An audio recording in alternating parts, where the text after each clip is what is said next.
As a juvenile, Magician broke his maiden at the Curragh in impressive fashion. And now Magician opens up a length and a half lead of in second place Bunerigan with the Live Alive-O, and as they race up towards the finish, Magician now drawing on and opening up a 6-7 length advantage and throwing right away now as they run up towards the finish. It's another one for Joseph O'Brien, extending his lead in the championship, wins by 7 lengths. First out as a 3-year-old, he stepped up to 1 mile and 5/8 for the D Stakes. Magician on the outside has moved through the lead and quickened. Contributor is in second place. A shake of the wand, the rivals disappear. Magician, just like yesterday, gallops off. Another smart performance from an Aidan O'Brien horse. Magician won the D Stakes. Deja vu. Yesterday it was Ruler of the World, today Magician. Ryan Moore easing both colts out into the middle of the home straight at Chester. And boy, how they flew. And this one, possibly more emphatically and with a sharper turn of foot at a shorter distance than his stable companion yesterday. Ryan Moore's comparison between the two will be most revealing. Well, equally impressive, Graham. And arguably, you could say a slightly stronger or more promising field dismissed with the same authority and perhaps just a little bit more basic pace than yesterday's winner. Yeah, this was really impressive. And look at that straightforwardness. His head is bowed low, he's really honest, and he's accelerated right away from a well-regarded horse who was already rated 99, and he's trounced it. He's a beautifully balanced horse. We'll get another look at him again in a minute or two. The way he uses himself. Kilmore parking their tanks on the Chester lawns at the moment. They'll be parking them at Epsom. But Rishi is with Ryan again. Brian, he looked very impressive to us. What were your thoughts on this performance today? Yeah, he felt like a very nice horse. He's real relaxed going around there. It's similar to that yesterday. When you ask him, he really put him very well. He's plenty of pace. Is there any way that you would compare both of them? Two different types of horses, you know, but they're both good ones.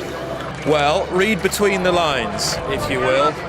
My reading of that was that Ryan Moore was slightly more complimentary about Magician than he was about Ruler of the World. But he wins the D Stakes at Chester at 1 mile and 5/16. So, I mean, it shows that he was more than a miler. And the key to that is the fact that he won at Chester. Chester happens to be my favorite English racetrack to look for horses to come to America because of its sharp turns. If you can handle those turns at Chester. So I'm always looking at horses that run well at that track for athleticism, for speed, and the ability to convert that into American-style racing.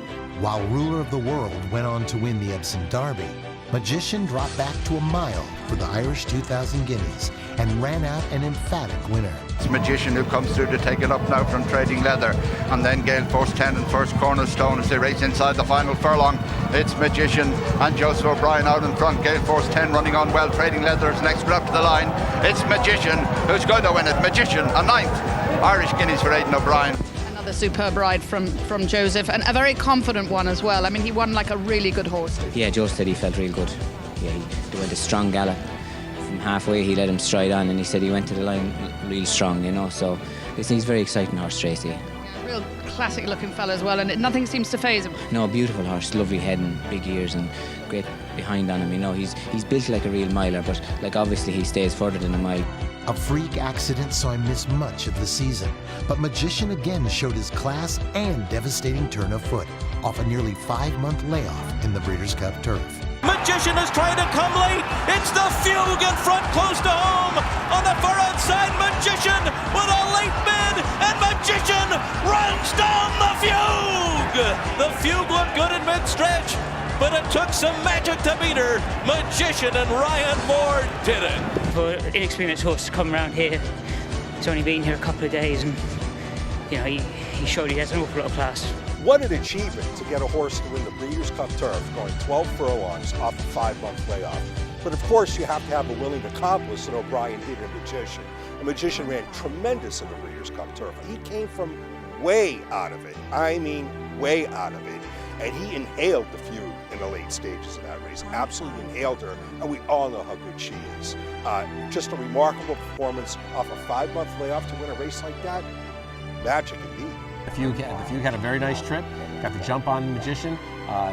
turf they're usually sending, it usually favors horses that are more forwardly placed, and it's not easy to make up that much ground that Magician made up 14 lengths back midway through the race. Granted, the pace was hot, but it's always hot in Saturday the pace. And still, to find the room and to get clear and to run down a horse the quality of the Fugue says a lot about Magician. When he came charging down the stretch the way he did, I mean, that was an amazing stretch run, the way he picked it up and caught a very good horse as well. So I just think that it was an incredible training job by Aidan O'Brien, and also it was a tremendous performance by the horse. The fact that the Fugue, ran a winning race in that race, and the fact that he was able to run her down, coming from the clouds. I mean, coming from that far back on that turf course, to me was just a tremendous performance. The excellent effort saw him rated a lofty 128 points by time form. Magician boasts a pedigree to match his race record and good looks. Magician is bred on a version of the Galileo Danehill cross. It's been one of the most phenomenally successful crosses of recent times. It's got a remarkable strike rate. Obviously the most significant horse bred on that cross is Franco, but it also produced Teofilo, who say is off to a fantastic start as a stallion. Intello, French Derby winner, who's a popular young stallion in Europe. And Magician is bred on that cross, and it's obviously not only a racehorse producing one, but it's a stallion producing one. Magician comes from a very fast family. His dam is by a champion sprinter, Mozart. Unfortunately, he's a son of Danehill, who unfortunately died after a year at stud, but did get an extremely fast horse in that crop, Amadeus Wolf. The mare herself, the dam of Magician, was a sprint stakes winner and graded stakes place sprinting. The second dam is also by a champion sprinter. And it's a fast family. In the immediate family, there are 3 Grade 1 winning 2-year-olds, and 2 of those are by Sadler's Wells, the grandsire of Magician. We all know Galileo. We all know his horses are tops everywhere they run, and he's turned into one of the most dominant stallions in the world. But if you're looking for a reason why the American breeders also might want to breed to a horse like Magician, is the fact that Absolutely Fabulous, the dam, had so much speed. She was a sprinter. She won at 6 furlongs, she won at 5 furlongs. Her sire, Mozart, had a tremendous amount of speed himself, and he's inbred to Rebo through His Majesty and Graustark, who are 2 of the biggest class influences in America. And I think by common consent, Galileo is the world's leading sire. He's taken over that mantle from his sire, Sadler's Wells. He's not only is he a great sire, but he's fast becoming a really important sire of sires. Already, 6 of his sons have sired group or graded winners. That includes New Approach, who had 2 classic winners in his first crop. Teofilo, who's become a prolific sire of graded stakes winners. So, I mean, off to just a can't-miss sire of sire star. Magician, multiple Grade 1 winner by Galileo. New for 2015 at Ashford.